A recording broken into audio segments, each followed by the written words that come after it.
Malta fit-2019 f'Disember ġiet legalizzata li jista' jkollok 4 pjanti d-dar, tista' tpejjeb imma mhux fil-pubbliku u mhux quddiem it-tfal. Tajjeb din hija bażi. Jekk tinqabad pejjeb barra għandek xi 235 ċitazzjoni u quddiem it-tfal tola anka sa fuq minn 500.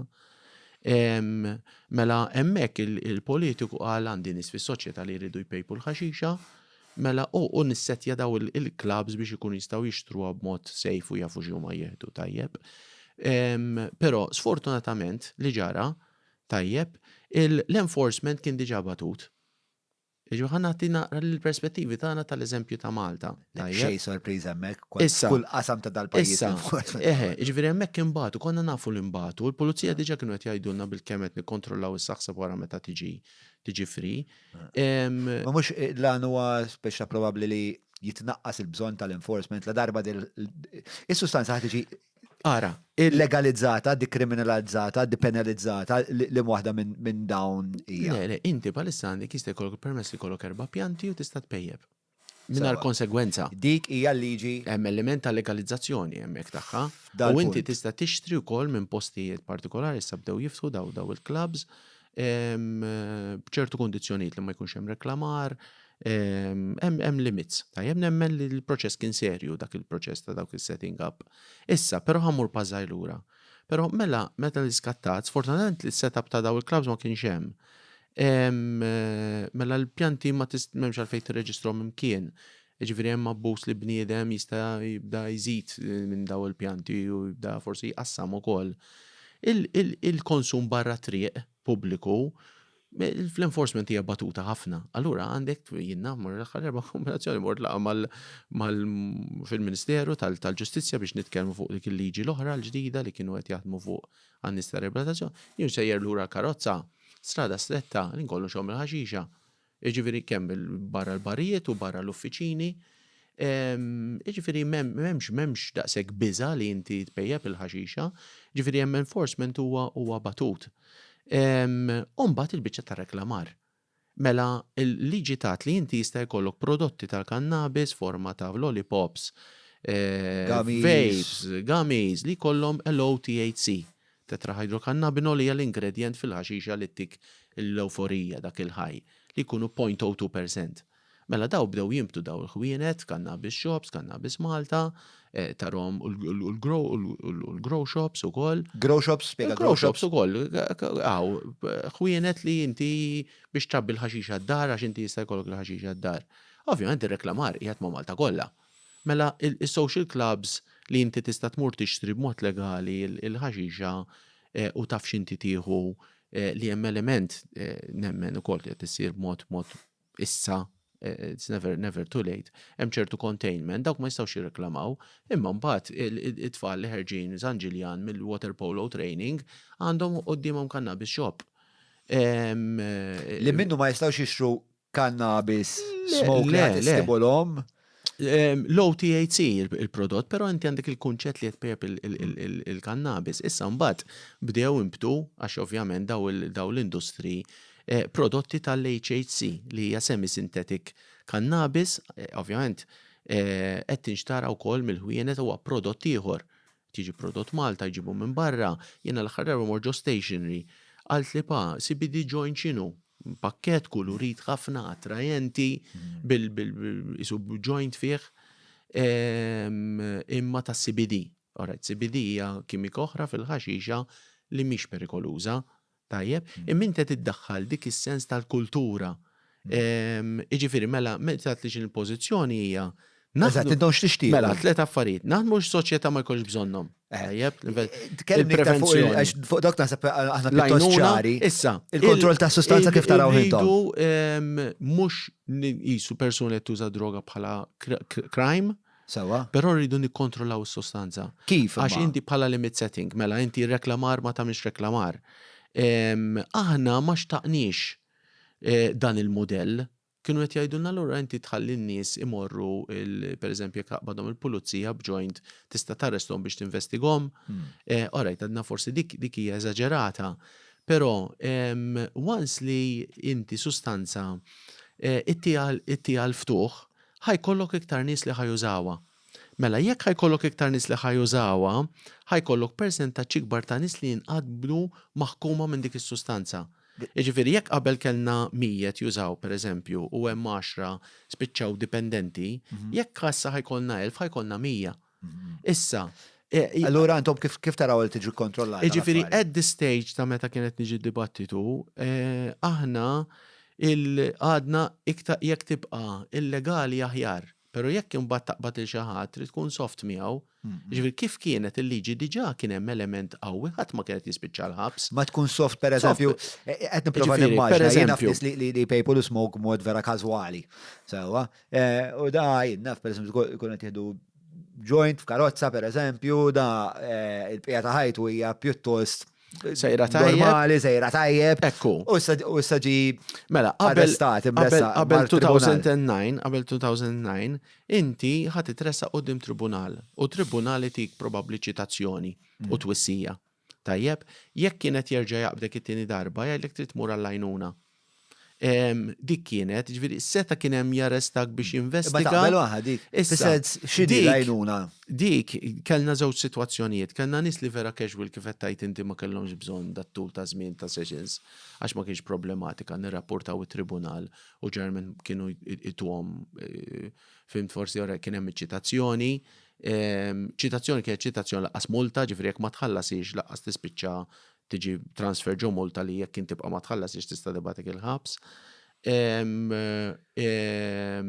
U komplejt għaddej bħajtek. Però ġieli wkoll qabdu nies li kellhom dipendenza kbira fuq il-ħaxixa u qalulna jien kieku xi ħadd ma waqqafniex jien ħanibqa' għaddejjem pejb minn filgħa fil-għaxija. U għax bad f'dis-sitwazzjoni l-avukat qalli murħu l-għajnuna għax di ħatejnek.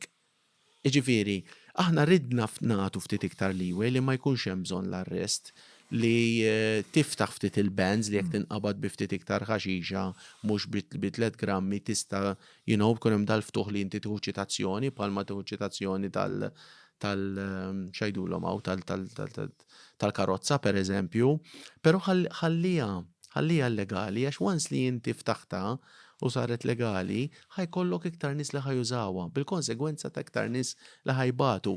Imma di tinstema' krudili fuq dak li qed tgħid inti li jixtieq ipejjeb bil-kwitt tiegħu bħalma jinnieħu tazza birra jew tazza mbit. Tinstema' krudili u tinstema' toħonqu.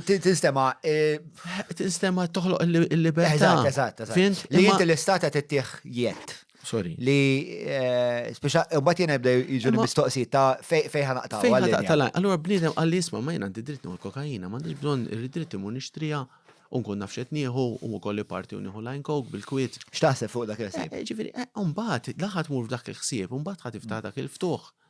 Ġifieri jisemma l-Portugal bħal-eżempju tajjeb ta' decriminalization u legalizza kollox, però l-Portugal kellu nies ħafna nies il-ħabs. Faqar trement, problemi ta' housing, ekonomija mkisra. Kulħadd tifittex id-droga kellu bżonn, ġifieri dik ħadmet dak il-proċess. Bżonn dik it-tip ta' riforma. Dik il-bżonn ta' riforma f'dak il-kuntest. U żgur li meta jinħoloq black market hemm ħafna perikli oħrajn. Ġifieri waqt li qed tgħid dawn l-affarijiet, inti jien qed f'moħħi qed iswu jiffurmaw dawn l-isħab.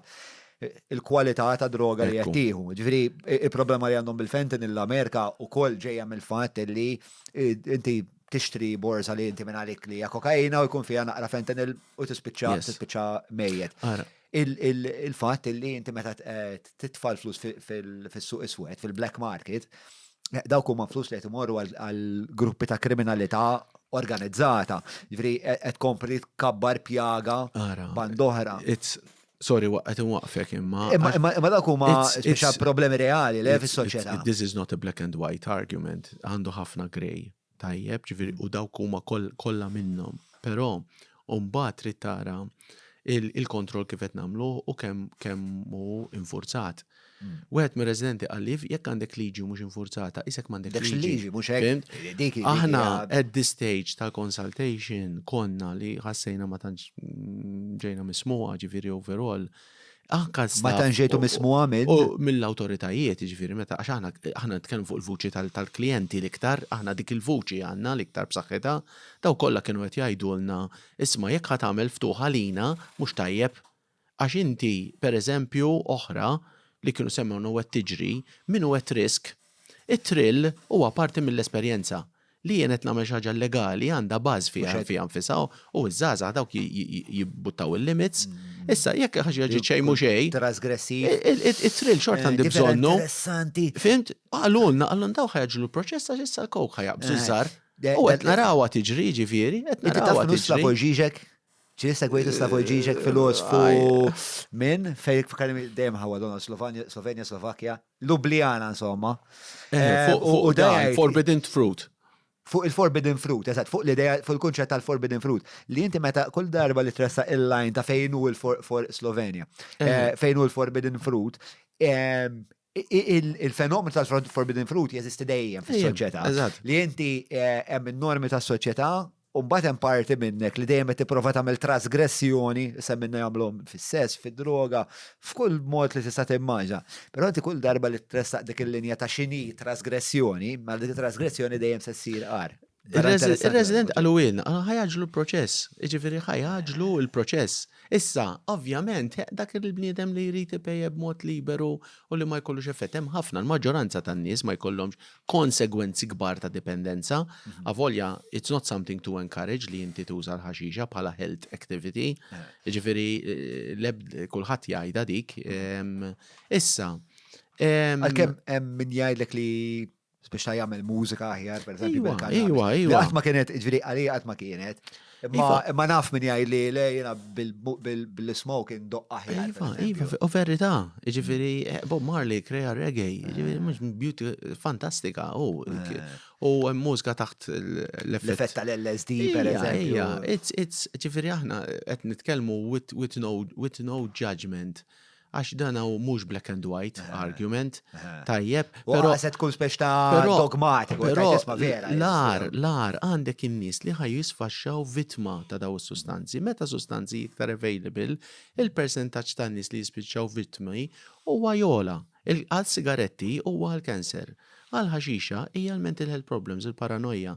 Issa, laħna l-unika ftuħ fis-sens meta konna niddibattu fuq din l-idea ta' klabs li inti tmur post li tixtri l-ħaxixa u taf x'inti tieħu u ma tkunx reklamata.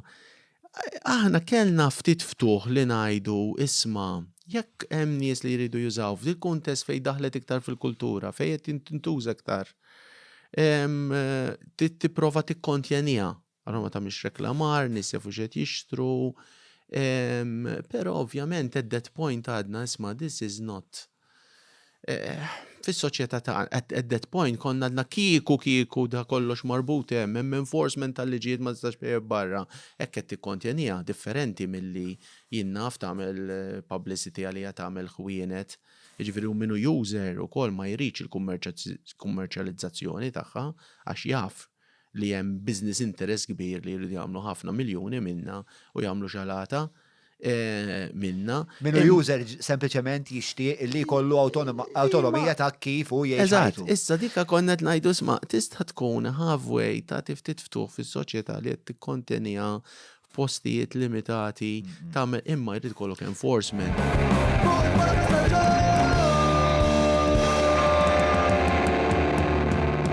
Mela tlaqna.